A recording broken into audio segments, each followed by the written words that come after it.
ஆண்டவரும் இரட்சகருமாகிய இயேசு கிறிஸ்துவின் இனிய நாமத்தில் உங்கள் யாவருக்கும் அன்பின் வார்த்தைகளை தெரிவித்துக் கொள்கிறேன். இந்த புதிய நாள் புதிய நம்பிக்கை, new day new hope daily devotion மூலமாய் இந்த வருஷத்தினுடைய கடைசி நாளில் உங்களை சந்திப்பதில் நான் மிகுந்த மகிழ்ச்சி அடைகிறேன். அல்லேலூயா. ஆண்டோடைய பெரிதான கிருபையினால ஆமென். இந்த புதிய நாள் புதிய நம்பிக்கை இந்த தின தியானத்தை இந்த ஆண்டு முழுவதும் ஆண்டவர் ஆமென் வெளியிட கர்த்தர் உதவி செய்தார். ஒவ்வொரு நாளும் அவர் கொடுத்த தீர்க்க தரிசன வார்த்தைகள் அநேகரை கட்டுவித்தது, அநேகரை உயிர்ப்பித்தது, அநேகருக்கு அது தீர்க்க தரிசன வார்த்தைகளாக வெளிப்பட்டது, அநேகருக்கு அது வழிகாட்டியாக இருந்தது, அநேக சாட்சிகளை கர்த்தர் கேட்கும்படி உதவி செய்தார். ஆண்டவருக்கு கோடி கோடி கோடி நன்றிகளை நான் தெரிவித்துக் கொள்கிறேன். அல்லேலூயா. தெய்வ பிள்ளைகளே, இந்த வருஷத்தின் கடைசி நாளில் கூட கர்த்தர் நமக்கு கொடுக்கிற வார்த்தை என்ன? கொலோசியர் நிருபம் 3ஆம் அதிகாரம் 15வது வசனத்தை கூட நான் வாசிக்க கேட்போம். தேவ சமாதானம் உங்கள் இருதயங்களில் ஆழ கடவது, இதற்கென்றே நீங்கள் ஒரே சரீரமாக அழைக்கப்பட்டு இருக்கிறீர்கள், நன்றி அறிதல் உள்ளவர்களுமாயும் இருங்கள். நன்றி அறிதல் உள்ளவர்களுமாய் இருங்கள். அல்லேலூயா. தேவ பிள்ளைகளே, நாம் எப்படி இருக்கணுமா? நன்றி அறிதல் உள்ளவர்களாய் காணப்பட வேண்டும். ஆமென்.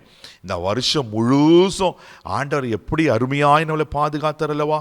எத்தனையோ விபத்துகள், எத்தனையோ கடினமான சூழ்நிலைகள், வேலை ஸ்தலத்தில் பிரச்சனை, குடும்பத்தில் பிரச்சனை, சமாதான குலைச்சல்கள், வியாதிகள், பலவீனங்கள், இயற்கையினுடைய காரியங்கள், எத்தனை கடந்து வந்த பாதைகளை திரும்பி பார்க்கும்போது எவ்வளோ கடினமான சூழ்நிலைகள்.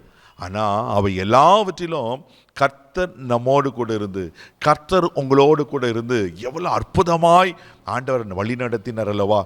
யோசித்து பாருங்க. இந்த வருஷத்துல 3 வேளை நல்லா சாப்பிட உதவி செய்தார் அல்லவா? நல்ல ட்ரெஸ்ஸை கொடுத்தார் அல்லவா? நல்ல உறவுகளை கொடுத்தார் அல்லவா? நல்ல குடும்பத்தை கொடுத்தார் அல்லவா?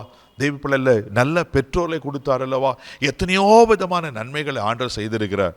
நான் வாழ்நாள் முழுதும் திரும்பி பார்த்தா ஆண்டவருக்கு நாட்கள் போதவே போதாது, வருஷங்கள் போதாது நன்றி சொல்ல. இந்த ஒரு வருஷத்தை நீங்க யோசித்து பாருங்க. எத்தனையோ பேர் கொரோனால மரிச்சு போனாங்க. ஆனால் நமக்கு கர்த்தர் ஜீவனை கொடுத்து ஒரு புதிய ஆண்டை கூட காணும்படி செய்து இந்த 365 நாட்களை கிருபையாய் நடத்தினார் அல்லவா? அவருக்கு நன்றி அறிதலுள்ளவராய் காணப்பட வேண்டும். மனசார ஆண்டவருக்கு நன்றி சொல்லுங்க. ஆமென். லூக்கா எழுதின சுவிசேஷம் 17ஆம் அதிகாரம் 17வது வசனம் கூட வாசிக்க கேட்போம். அப்பொழுது இயேசு, சுத்தமானவர்கள் 10 பேர் அல்லவா, மற்ற 9 பேர் எங்கே? பாருங்க, சுத்தமானவர்கள் 10 பேர் அல்லவா, மற்றவர்கள் எங்கே என்று கேட்கிறார்.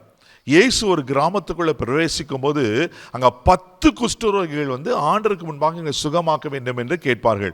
அதை லூக்கா 17ஆம் அதிகாரம் 13வது வசனம் கூட வாசிக்க கேட்போம். இயேசு ஐயரே, எங்களுக்கு இரங்கும் என்று சத்தமிட்டார்கள். இயேசு ஐயரே, எங்களுக்கு இரங்கும் என்று சத்தமிட்டாங்க. 14வது வசனத்துல வாசிப்பீங்கன்னா, நீங்க ஆசாரிகளை போய் காண்பின்னு சொல்லுவார். அப்பொழுது ஆண்டவர் அவர்களை சுகமாக்குவார். சொஸ்தமானார்கள். ஆனா நடக்கிற காரியம் என்ன?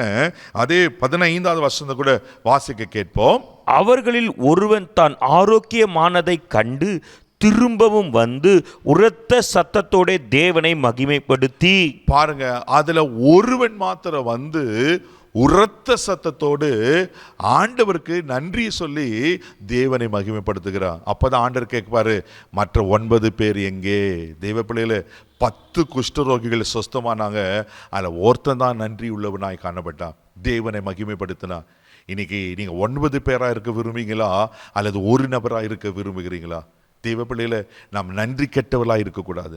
நாம் நன்றி அறிதல் உள்ளவர்களாய், நன்றி உள்ளவர்களாய் காணப்பட வேண்டும் என்று கர்த்தர் விரும்புகிறார். நீங்கள் ஆண்டவருக்கு நன்றி சொல்லுங்க. இந்த நாள் முழுசும் ஆண்டவர் சமூகத்தில் காத்திருந்து தேவப்பிள்ளை ஆண்டவருக்கு நன்றி சொல்லி அவர் செய்த சகல உபகாரங்களுக்காக ஆமென் கர்த்தருக்கு நன்றி சொல்லி ஸ்தோத்திரம் பண்ணி ஆண்டவர் நாமத்தை மகிமைப்படுத்துங்க. உங்களுக்கு புதிய ஆண்டு ஆசீர்வாதத்தின் ஆண்டா, மகிமையின் ஆண்டா, ஆமென், வெற்றியின் ஆண்டா, ஆரோக்கியத்தின் ஆண்டா இருக்கும். நிச்சயமா கர்த்தர் உங்களை ஆசீர்வதிப்பார். கண்களை மூடி நம்ம ஜெபிக்கலாம். தகப்பனே, உமக்கு நன்றி சொல்ல துதிக்கிறோம். ஸ்தோத்திரப்பா, நாங்கள் நன்றி அறிதல் உள்ளவர்களாய் காணப்பட உதவிச்சு இந்த வருஷத்தின் கடைசி நாளில் நீங்கள் தந்தீங்களே, கோடி கோடி ஸ்தோத்திரப்பா. இந்த new day new hope daily டிவோஷனை இந்த ஆண்டு முழுவதும் உங்கள் வார்த்தைகளை வெளிப்படுத்தி அன்றே வெளியிட கிருபை செய்தீங்களே, உமக்கு கோடி கோடி ஸ்தோத்திரப்பா. தொடர்ந்து எங்களை நடத்தும். புதிய ஆண்டில் புதிய நன்மைகள், புதிய ஆசீர்வாதம் பெற்றுக்களை எங்களை தகுதிப்படுத்தும், ஆசீர்வதியும். நாங்கள் நன்றி கெட்டவர்களாயிராதபடிக்கு நன்றியுள்ளவர்களாய் காணப்பட உதவிச்சியும். இயேசுவின் மூலம் ஜெபம் கேளும் பிதாவே, ஆமென். நன்றி உள்ளவர்களாக இருங்க. கர்த்தர் வைத்திருக்க நன்மையை பெற்றுக்கொள்ளுங்க. God bless you.